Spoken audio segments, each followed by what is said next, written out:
Welcome to the Power System Analysis tutorial sheet 2. In this session we are going to study about P and delta curve, problems related to the P and delta curve. We have taken the same example that have been discussed in the previous sheet. Anyhow, let us recall it. Let us check out the problem that has been given. The figure shows a single line diagram of a 3-phase 60 Hz synchronous generator connected through a transmission line to a transformer and parallel transmission line to an infinite bus. This is the generator connected to the transmission line, so connected to the infinite bus through a parallel transmission line through transformer. This is the reactance of the generator. This is the reactance of the transformer. Transmission line reactances with nodes 1, 2 and 3 node. 1, 2 and 3 node. This is the infinite bus. Now all the reactances are given in per unit. The infinite bus receives 1 per unit real power at a power factor of 0.9 power factor lagging. We need to determine the internal voltage of the generator, the equation of the active power and also the equation of the reactive power in terms of delta power angle. If we go to the solution, there is the single line diagram that has been given. The given data has been written. Frequency 60 Hz, voltage of the infinite bus is 1 per unit, electrical power output 1 per unit, for the lagging power factor lagging is 0.9. As we need to calculate the internal voltage E dash which is generated at the generator, the given diagram, the given single line diagram has been represented here. If you check the circuit, simple thing, the reactances of the generators, transformers, transmission line has been, and the voltage of the infinite bus along with the voltage of the generator has been represented here. This is the equivalent circuit of the generator, transformer, transmission lines, and this one is the infinite bus. If we apply Kirchhoff's voltage law in this, E dash will be equal to V bus plus J into IXQ. This voltage should be equal to this voltage plus total drop in this reactance, I equivalent. Let us calculate X equivalent first. If we want to calculate X equivalent, which is equal to series 0, XD is series with XTR and also series with the parallel combination of 0.3, X12, X13 and X23. X12 parallel with X13 and X23. Parallel combination of this can be written as 0.3, series of 0.2 and 0.1. So total X equivalent will be equal to 0.6. We got the X equivalent. Now let us calculate the current. To calculate the current, magnitude of the current is given by P by V bus into cos pi. From which parameter we are taking this? It has been given that if we go to the question, the infinite bus receives a 1 per unit real power of 0.9, 1 per unit power. So taking this into consideration, we can write it as power is equal to V bus I bus into cos pi. Let us just calculate the magnitude here. It will be 1 by 1 plus 0.9. Power is 1, V bus voltage was at the infinity is 1 and the power factor is 0.9. You will get the magnitude. And also if as it is a AC line, we need to consider the power factor such that the exact current value can be evaluated. So current value I is equal to magnitude of I at an angle of minus cos inverse 0.9. As it is lagging, we are taking it as a negative. 1.11 into minus cos inverse of power factor, you will get it as 1.11 minus 25.84, which gives current is equal to 1.11 at an angle of minus 25.84. E dash is equal to V bus plus J x equivalent. This is EMF equation or the Kirchhoff's voltage law from the circuit. Substitute the value of reference bus voltage 1 at an angle of 0 plus J of 0.6 and current 1.11 minus 25.84. With this we will get it as E dash is equal to 1.29 plus J 0.6 in rectangular form, and in polar form 1.23 at an angle of 24.944. Let us calculate the equation for active power. The second part, the second question, we have evaluated the internal voltage of the generator. Now the second part is active power in terms of delta. Active power in terms of delta is E dash V sine by X equivalent, sine delta by X equivalent. What is E dash? Internal voltage, terminal voltage at the infinite bus, by X equivalent, total equivalent. E dash 1.43, terminal voltage bus is infinite bus voltage is 1, by total equivalent reactance is 0.6 sine delta. This is the equation of the active power or real power. Similarly, the equation for the delivered reactive power is given as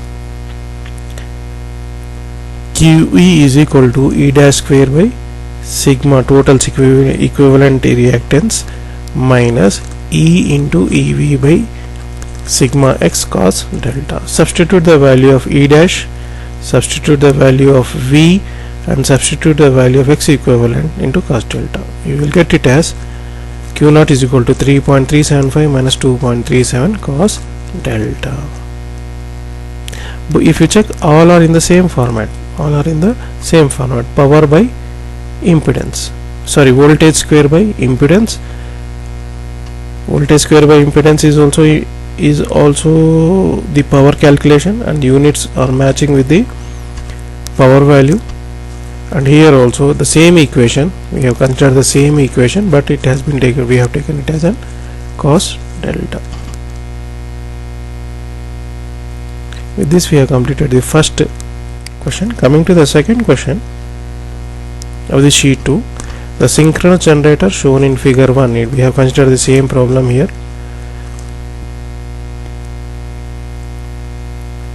Is operating at steady state condition. Operating at steady state condition means input mechanical power is equal to the output mechanical power. When a temporary 3-phase to ground short circuit occurs at line 1 to 3 at bus 1, it means there exists some fault at line, temporary fault at bus 1. It means at this point between 1 and 3, at this point we are having some fault. Temporary fault.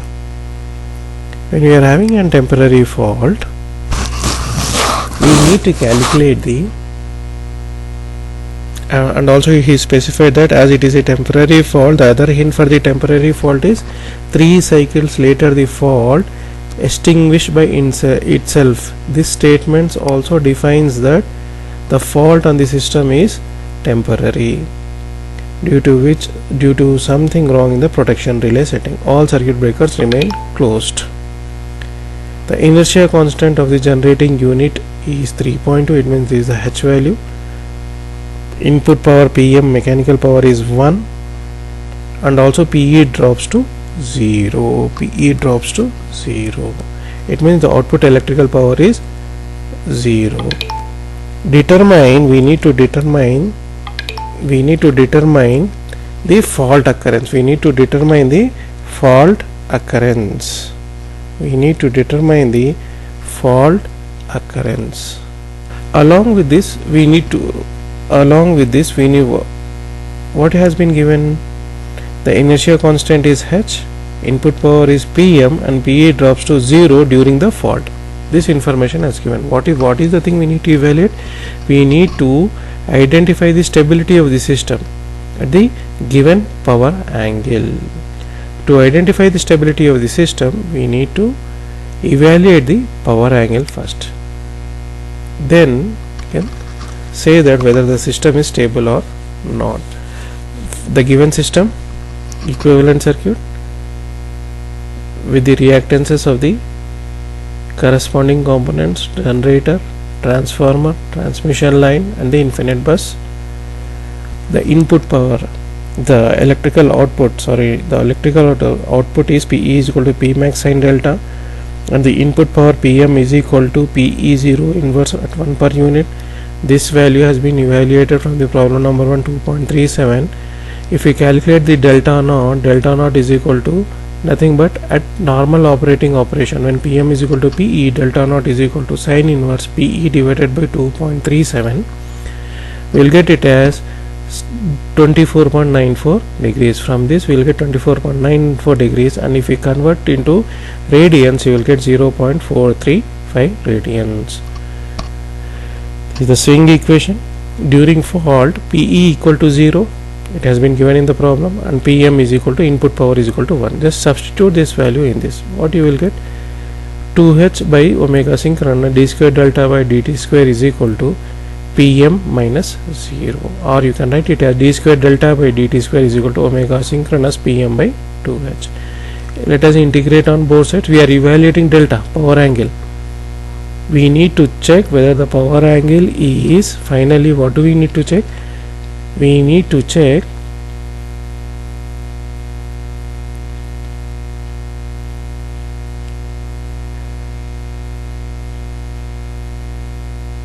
the power angle delta 2 is less than delta 3 or not. If this power angle is less, the system is stable, otherwise the system is not stable. Hence we need to evaluate the delta value. What is the equation referring to the power angle?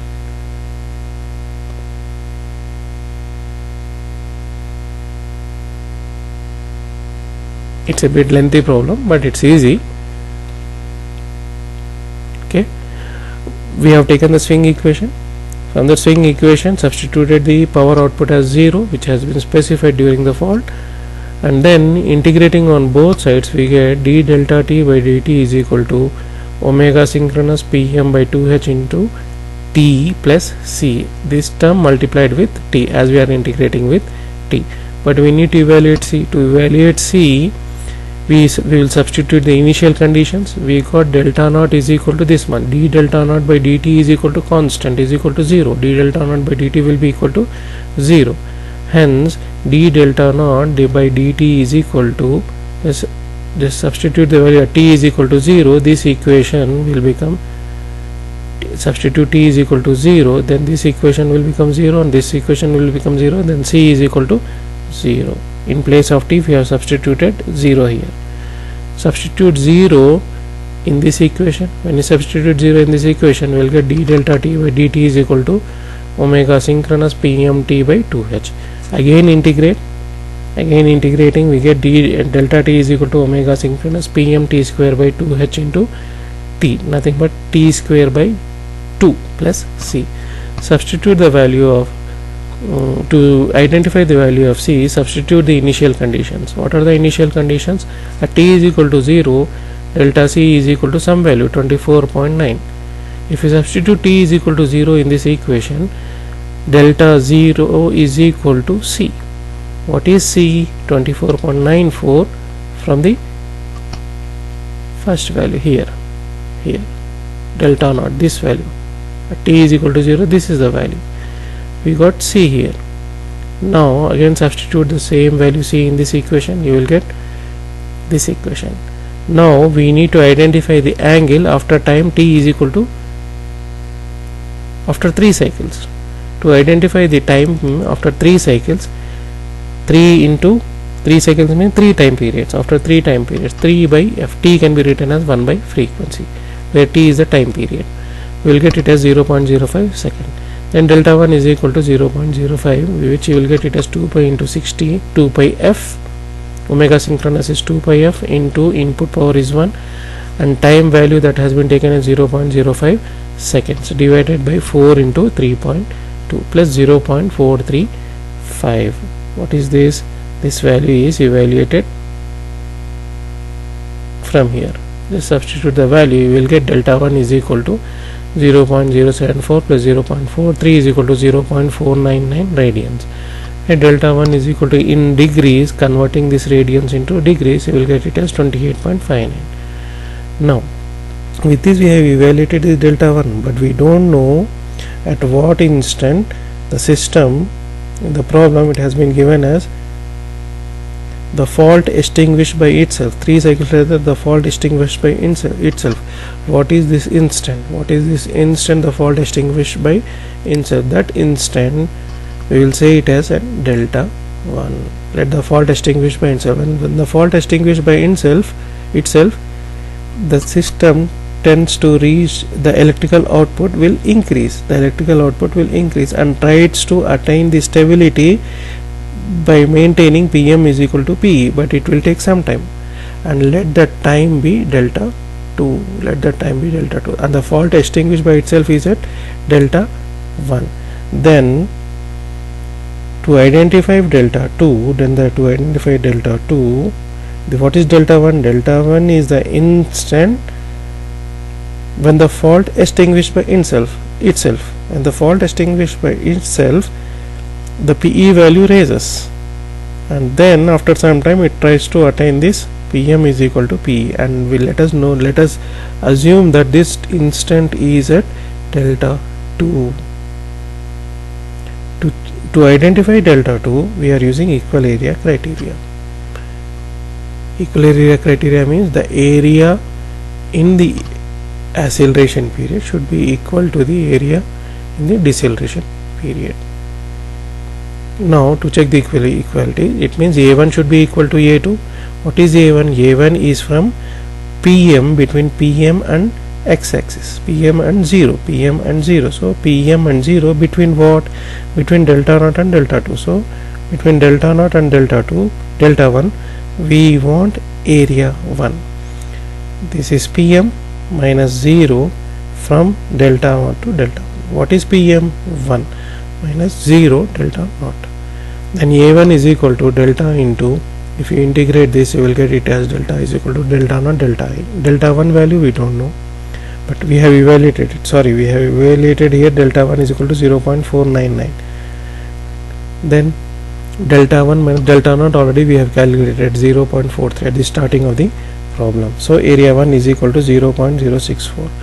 After 3 cycle, t is equal to 0.05 second, fault extinguished by itself, and Pe simultaneously increases from 0 to sinusoidal wave.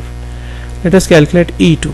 So E2 will be equal to, it means it is between this curve, power curve, and also to the input value Pm. What is this power curve? It is Pmax sin delta.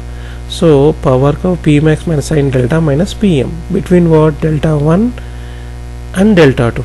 Between the area 2 is from delta 1 and delta 2, from Pm max and delta 2 Pm. Just Pm max minus Pm from delta 1 to delta 2. Substitute the value of delta 1, equation of Pmax and delta, and Pm value is 1, delta 2 we need to calculate. To get the system stable, A1 is equal to A2. It means this equation should be equal to A1. What is this equation? We have taken this equation is equal to A1. This is A2 and this is A1. Integrate separately, you will get 0.064. 2.37 integration of sin delta is minus cos delta from delta 1 to delta 2 into a product of 2.37 minus delta 2 minus delta 1. Integration of 1 is delta, and we are, if you substitute delta 1 from the limits delta 1 to delta 2, this value will give rise to this, which is equal to 0.064. Now if you expand this, minus taken outside cos delta 2 minus cos delta 1 minus delta 2 plus delta 1 is equal to 0.064. If you simplify all these things, finally you will get 2.37 cos delta 2 plus delta 2 is equal to 2.515. We are having a trigonometric function and also a variable. For such type of equation, the simplest method is trial and error method to identify the delta 2 value.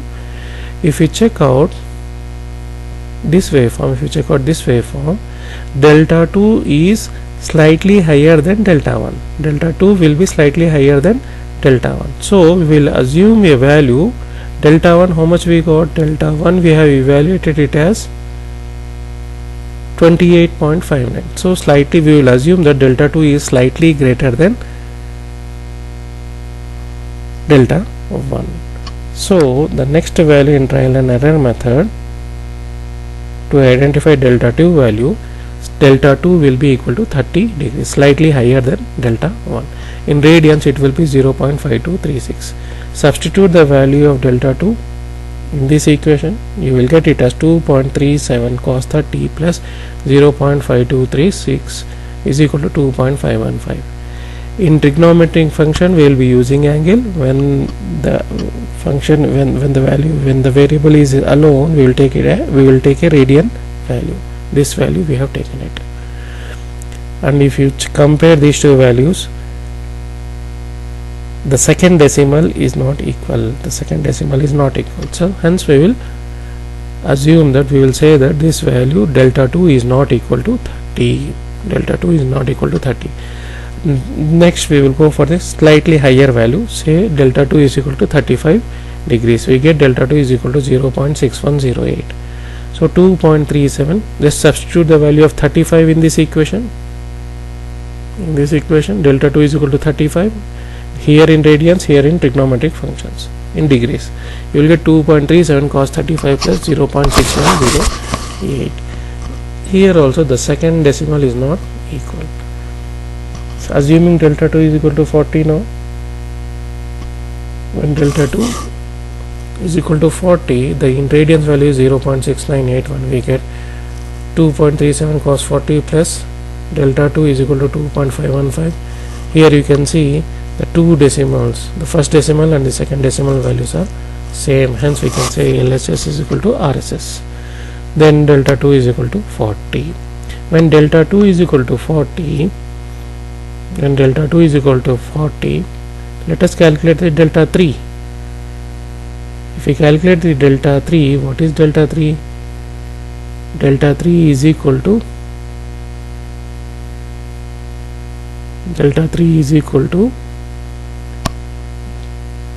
delta naught, but in the other side, so we can write it as 180 minus delta. Let us calculate delta 3. Delta 3 will be equal to 180 minus delta naught. 180 minus delta naught, this was 155, and delta 2 value we got 40, and 40 is less than delta 3, hence the system is stable. If this delta 2 value is greater than this value, then the system will be unstable. With this we have finished two problems. First problem is evaluation of the internal voltage, real power and reactive power, and second problem is evaluation of the stability of the system, whether the system is stable or not, and for a temporary fault condition. With this we will conclude this video session, and in the next session we will discuss, in the next video we will discuss about the critical clearing angle and critical clearing time along with a permanent fault.